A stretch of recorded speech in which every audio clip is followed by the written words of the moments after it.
Eesti teedel sõideti 2017. aastal 10,8 miljardit kilomeetrit.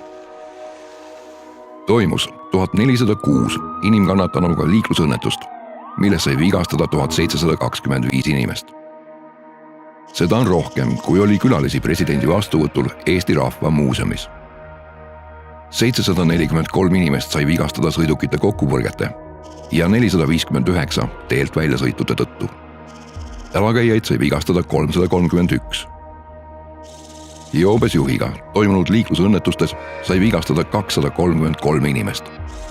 Asulates toimunud liiklusõnnetustes sai vigastada 992 inimest, neist enam kui pooled Tallinnas. Liiklusõnnetustes hukkus 2017. aastal 48 inimest. See on võrreldav terve reisibussitäie inimestega.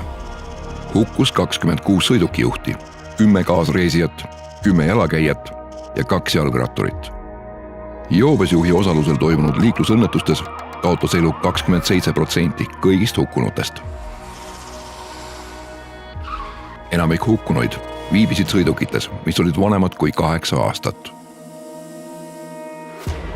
2017. aastat liikluses iseloomustab raudteeülesõitudel toimunud kokkupõrked auto ja rongi vahel, kus 3 õnnetuses hukkus 5 inimest. Terviserikke tagajärjel suri 4 inimest. Valesti valitud sõidukiiruse tõttu hukkus 12 inimest. 2017. aastal hukkus 12 jalakäijat, 7 kaasreisijat, 3 jalgratturit vähem kui sellele eelneval aastal. Samas rahuloluks puudub põhjus, sest õnnetuste ja vigastatute arv püsib juba viimased 5 aastat olulise languseta. Ohutus sõltub meist iseendist.